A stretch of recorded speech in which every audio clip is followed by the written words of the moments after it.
Almighty Radio.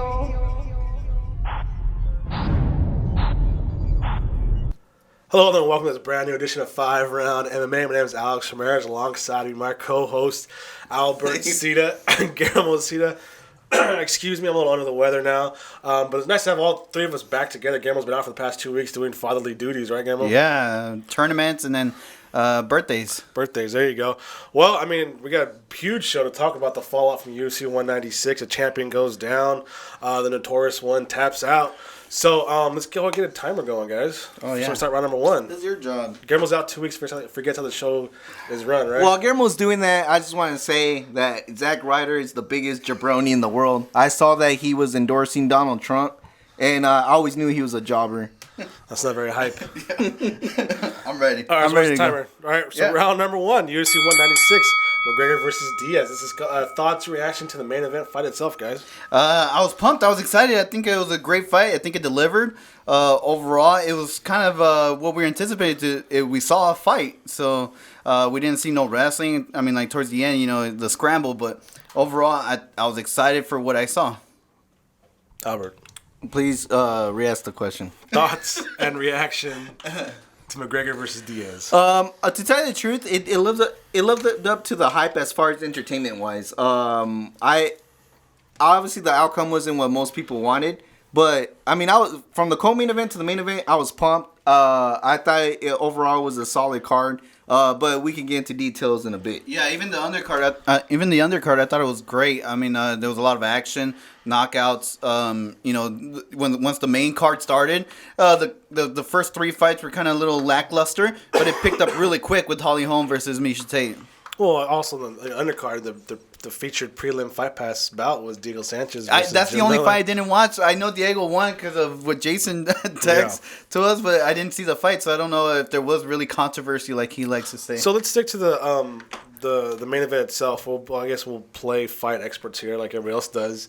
Were you surprised that McGregor went down? His wrist was underneath the underhook. Now, please, let me tell you exactly what happened. So wait, I mean Alex, I'm gonna have to cut you off because I'm gonna tell you how it really is. The takedown from McGregor Cardio makes cowards of us all. I'll tell you that right now. If you're eating steak every day, 2 breakfasts every morning, you're gonna tell me you have enough to go 5 rounds for 5 minutes? Please, you gotta be kidding me, bro. I eat steak once a day, and I'm done for the day. Don't even ask me to get off my chair at work because I can't move with having a steak. You eat steak at work? Yeah, man. We have a nice little restaurant down the street. You get a steak and shrimp for $5. Oh, wow. Is it healthy? I don't think so. Is that called Sizzler? This guy's talking without a question. Go ahead, Alex, without any direction. Was it the takedown at the end? Was it just a product of ridiculous? Being tired, fatigue? Yeah, I think that played the biggest factor into it. Well, obviously, yeah. I mean, because he fatigued. The first round, he looked great. But, I mean, like, in 11 days, instead of cutting weight, you're gaining weight. You gain almost 20 pounds of muscle in 11 days. I mean, like, cardio, you can't really do much cardio. You're doing strengthening program. Yeah. So, I mean, all that plays a factor. I was watching the post-fight. That all the fighters there that we're talking about, they say that muscle, it takes a lot of oxygen, especially when you're fighting. So you're gonna get tired a lot more, and especially if that's what you're working for, because he was gaining weight. So I think that played a factor into it. Well, you have guys like Hector Lombard. Just as Kimbo Slice, how much muscles will tire you out? Example. Yeah. No, it's not a bad example. This guy's one of them ended up in an emergency room. That shows you how much oxygen you need if you're a bigger person, especially if it's not your natural weight that you should be at. I mean, no one can eat that much and say they're a healthy athlete. Well, Kobayashi, the reigning Nathan's hot dog eating contest, would probably do that different. But I mean, I think it's a good thing when the MMA world gets shooken up, right? That's what happened on Saturday. I think everybody. It wasn't the result people were expecting, but I think everybody was happy with the result. Yeah. I mean, everybody likes that underdog story. Miesha Tate was the underdog. Nate Diaz was the underdog.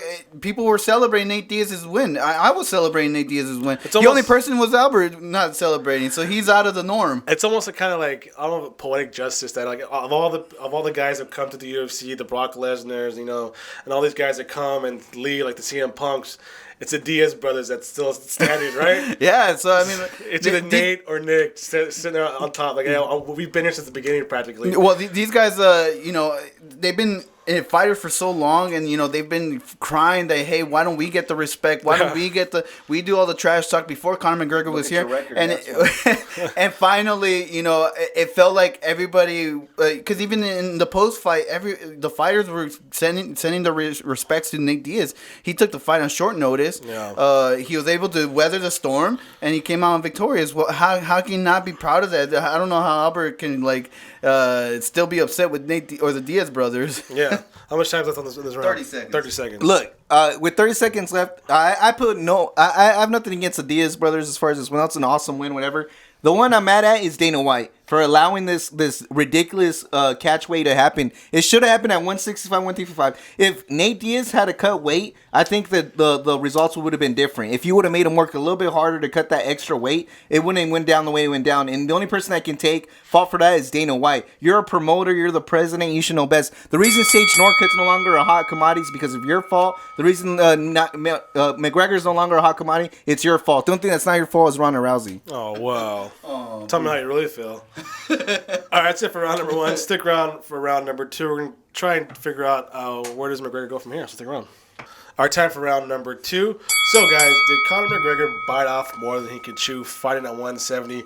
Talking about he could beat Robbie Lawler and fight for the 170 title. I mean, what's wrong with being champion at 145 and 155? I don't think he bit off more than he could chew. I mean, with high risk comes high reward. He took this risk not knowing. I mean, like how was he supposed to know that this was going to be the outcome, or that this might be his downfall? Yeah. Competing at 170. How are you going to know it unless you try? Some of these fighters, at short notice, 11 days, wouldn't take this risk. McGregor took the risk. And the reward was so much higher. And imagine if Conor McGregor would have won, he would have been the mega star of not only the UFC, of the world. Yeah, if you really think about it, Conor McGregor would have been nonstop talk. Just how he can compete at 145, 155, and 170. But there's weight classes for a reason, right, Albert? Can this guy, can McGregor compete at 170? And that's exactly what I was bringing up. Legit compete at 170. You can't blame the guy for reaching for the stars when nobody else. Nobody else would do that. So you have to give him credit for that. Penn. But at the same time, it was not an intelligent weapon of BJ Penn. It wasn't an intelligent thing. He won 170. One of the greatest boxers that should have went down as the greatest boxer of all time was Roy Jones Jr. Until he started messing with his weight, he was undefeated in the middleweight, super middleweight. He made the jump to light heavyweight, and that's when he got his first loss. And then his career went rocky after that. And that shows. And he did it, I think, when he was already. I mean, there was no reason to do it other than the fact that he wanted to do like Conor McGregor and just showing that he really is the greatest. Yeah. But there's a reason why these fighters fight in the certain weight classes that they're in. And another thing too, I think, like I said at the end of the first round, was that Nate Diaz should have had some kind of bigger weight cut. If he had a bigger weight cut, I'm pretty sure it wouldn't went down the way it went down. Oh, how unfair! The guy at welterweight. No, the guy at welterweight. Can't fight at welterweight. He came in at 168. No, but Nate Diaz is not a welterweight. Nate Diaz is not welterweight. It should have been at 165, the maximum, or at 155. And if he couldn't make it, they should have been a smarter. Both the promoter and his camp should have been smart and said, "Hey, let's move on to another fighter if he can't make 165." Well, last I heard, there's a bunch of guys at 155 wanting to fight him, right? No, I think I'm taking the opposite approach. I thought 170 was a great test for Conor McGregor to see if he's able to compete at this. He's been calling out Robbie Lawler. Now we know if you can't keep up with Nate Diaz at 170, now we know 170 against Robbie Lawler might not be realistic. But at 155, 145. I can still see Conor McGregor making some noise in those divisions. Yeah. But how are you going to test yourself? I think that Nate Diaz was a great test for him. If you would have put it against Rory McDonald versus Tyrone Woodley, it would have been uglier. Correct. So I don't know. Albert's against it, but I think it was a great that they fought Nate Diaz at 170 instead of 165, 160. I'm against that. It was an intelligent call. I'm all for that he was able to, have the guts to do it, but it was not a smart move at all. And on top of that, Nate, just to show you, yeah, it was a good test just because Nate Diaz got thrown like a rag doll at 170, and the reason he's at 155. But I'm pretty sure if they would have fought again at 155, the outcome will be 100% different. Okay, so we got McGregor said in the post-fight press conference he's going to go back to 145. To defend his belt. Well, he has the belt there. You can't leave the belt hanging. So at 145 makes the most sense so, instead of going after Rafael Dos Anjos, because then he's holding up two belts. Yeah, so what now? You got Aldo or Edgar? Frankie Edgar?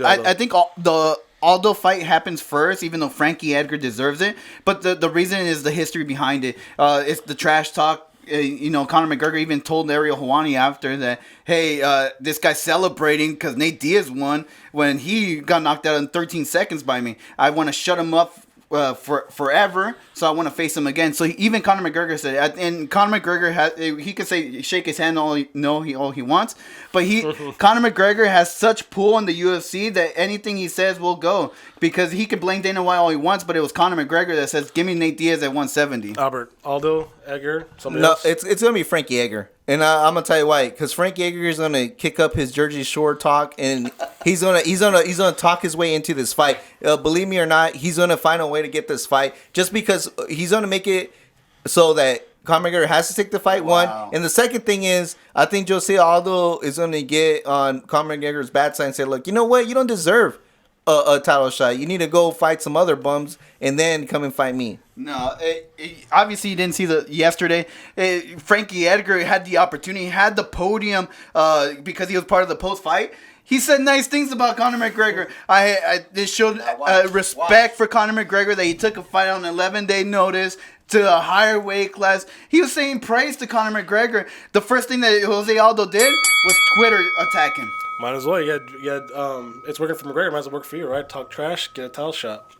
All right, so that's it for round number 2. Stick around for round number 3. We're talking about just how much power does Nate Diaz have now against the UFC? Does he hold all the cards in his hands now? Pass Diaz. So. All right, welcome back. Thanks for sticking around. So, Yeah.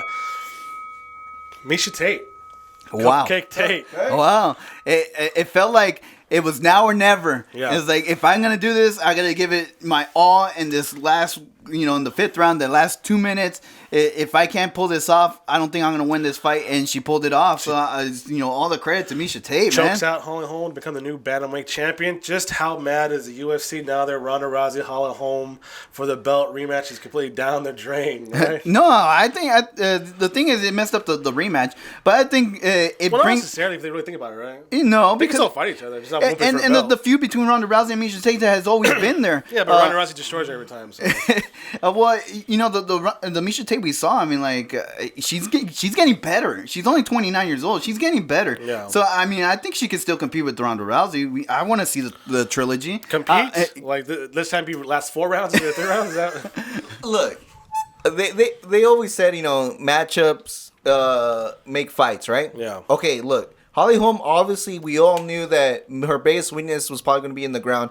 Obviously, Miesha Tate knew that. Yeah. But when it comes to Ronda Rousey versus Miesha Tate, the tools that Miesha Tate has isn't to get the weak point of Ronda Rousey, which is the stand-up. We saw, even though Miesha Tate has a good stand-up, it's not Holly Holm's level. Yeah. It's not.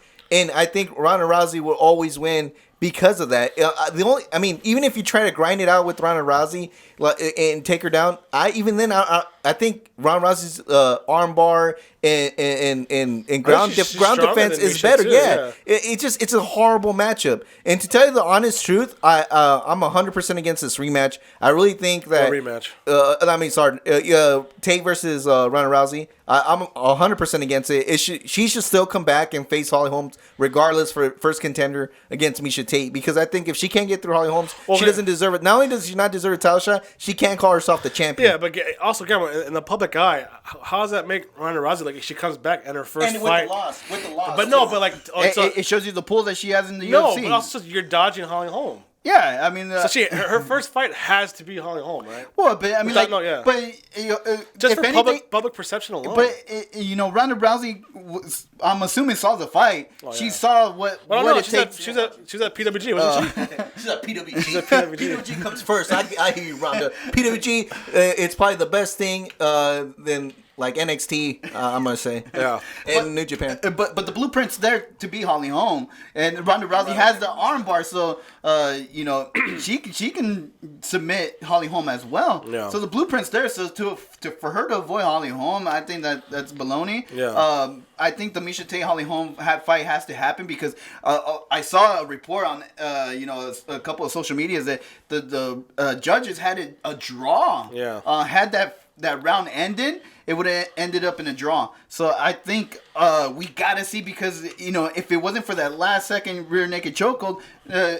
Holly Holm might be still the champion. So you're calling for a rematch? It was too close. I think a rematch is only fair between Holly Holm versus Miesha Tate. If it is, might as well. I mean, Weidman's getting a rematch. Well, Velasquez almost got a rematch. See, we've always been against the rematch, and then in this case, I'm not gonna lie to you. Too close. No, you can't say it's too close, because she almost got it in the second, and I knew it was gonna be there later on in the round. Yeah, she struggled to get that next big takedown, but trust me, she almost got in the second, and there's a reason why she got it late in the fifth. That was coming regardless. That was the game plan, and Holly Holmes had nothing to really defend against.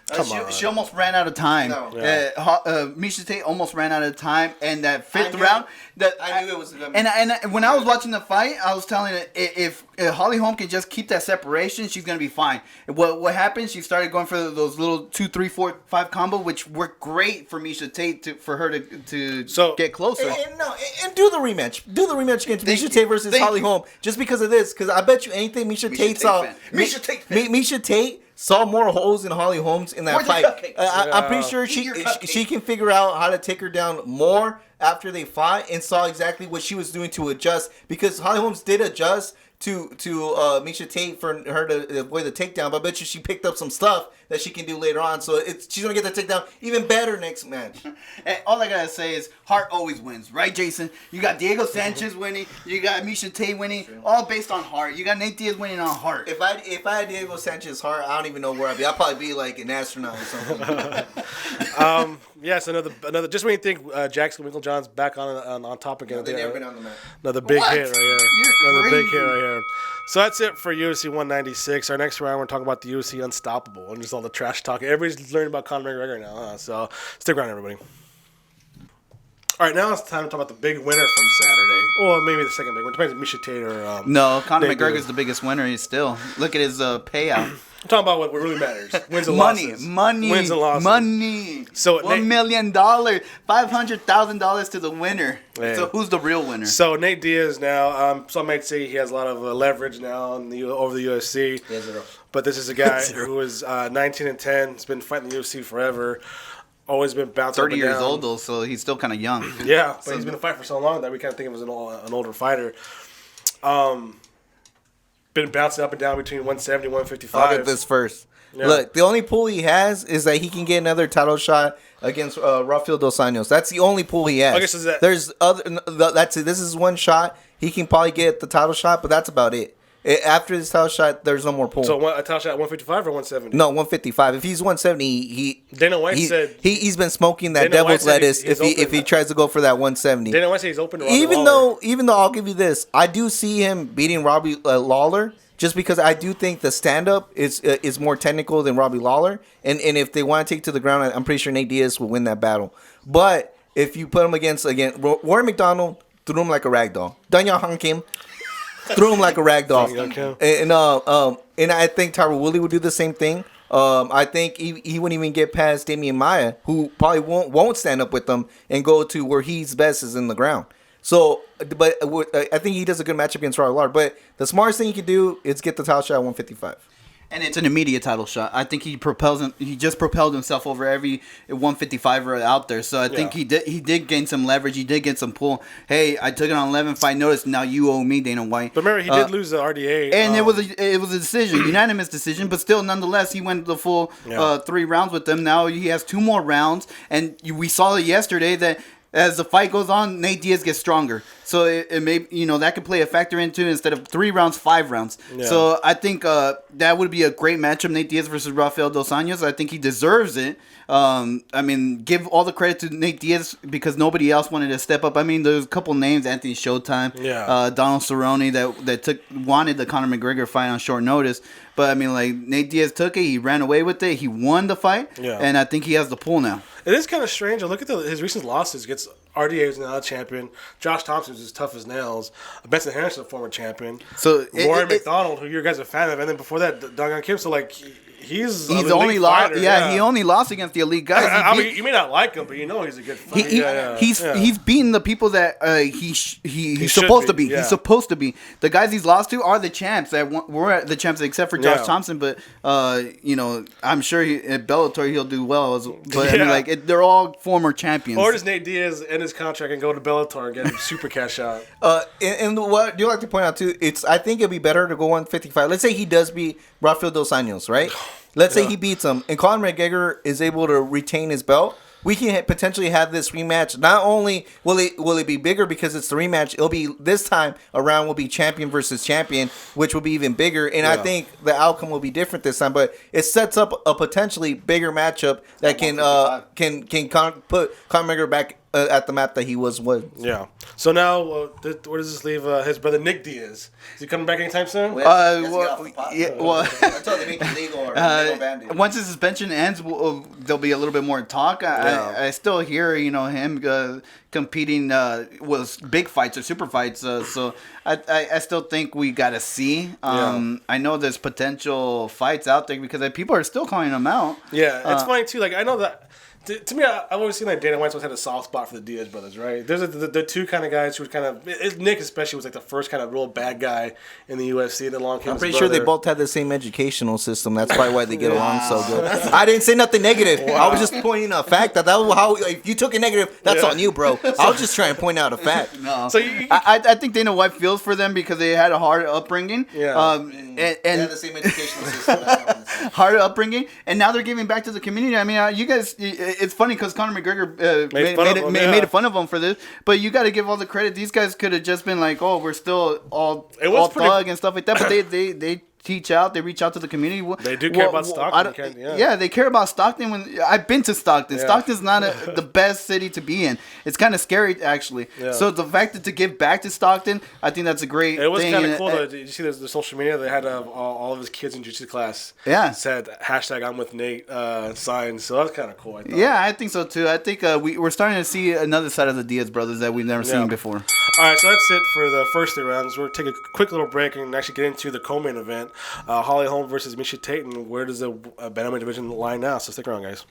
Our time for the 5th and final round. So amidst all the chaos of the UFC 196, the UFC decided to hold another press conference like they always do and announce all these fights that usually don't end up happening because somebody gets hurt, gets pulled out. So Unstoppable. It's true, right? Yeah, I mean, like, think about it. All the fights that were on the last press conference. None of them ever happened. Besides Conor McGregor and Jose Aldo. Yeah. But guess what? We still tune into the live stream. We still eat it up because that's what we do. I tuned in. I saw the hype. I tuned in. iTunes. So all the trash talking shit, Guillermo, but they announced some 3 title fights, actually.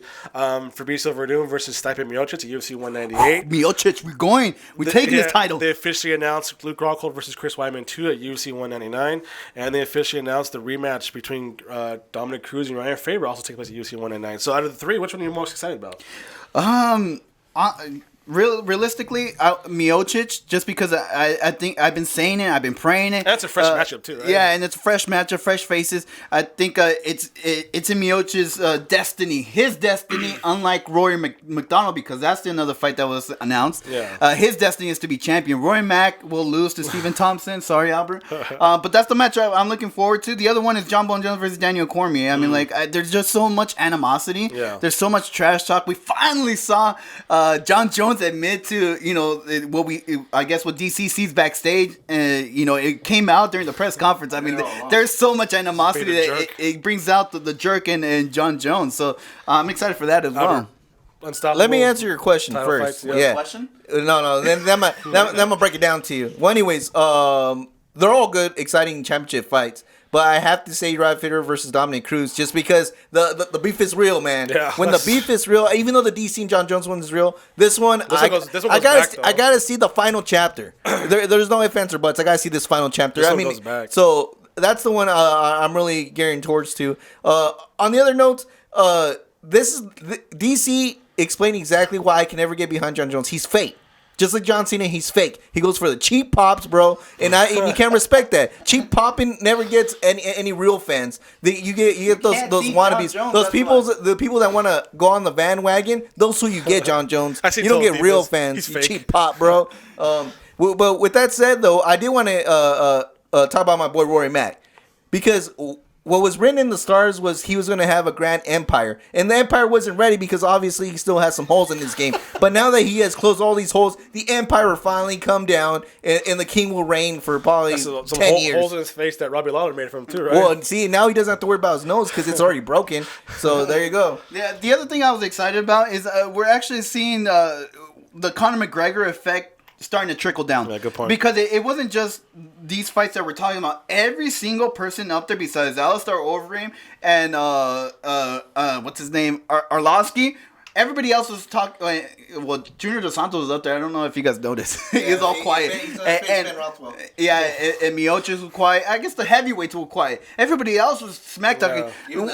What caught me off surprise? The biggest surprise was Henry to Demetrius Johnson. Yeah. And I'm believe it or not, I'm excited for a Demetrius Johnson fight. So that was the biggest surprise to me out of the whole press conference is that smack talk, because he saw like the mousetrap is here.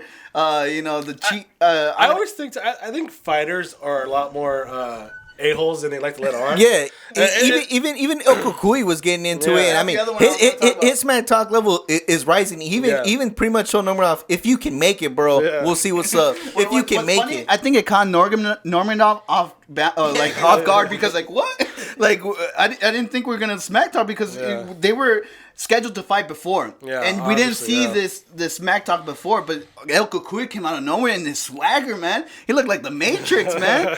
So I'm excited about that one too. I think Unstoppable actually did good things to prepare, because I think some of these guys are up and rising. Yeah. So they're not household names as a Conor McGregor. Of course, again with the hardcore MMA fans, these guys are like well known. But I think it brought spotlights to these guys, and I'm excited for that. Yeah.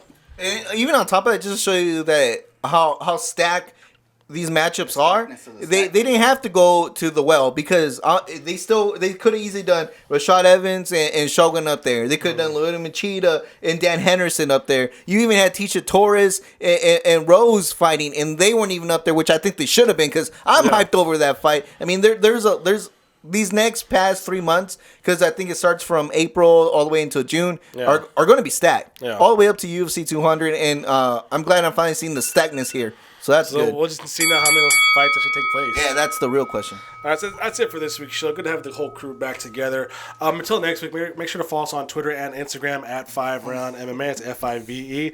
Like us on Facebook. Subscribe to us on iTunes, YouTube, and Podomatic. If I do 205, does it count as a game? And please visit FiveRoundMMA.com. A big thank you to all of our sponsors. First, at Rock and Green Eco-Friendly Cleaning Products, the 5 Rounds Clothing Line, and of course, the RMMA Foundation, Redemption Martial Arts. You can also check out this podcast at FightBookMMA.com under the podcast page. That's FightBookMMA.com. Amber, what do you got? Vince, I know what you're doing. The Bullet Club's coming. Oh, yeah, the cream of the crop. You are now listening to FRMMA Radio.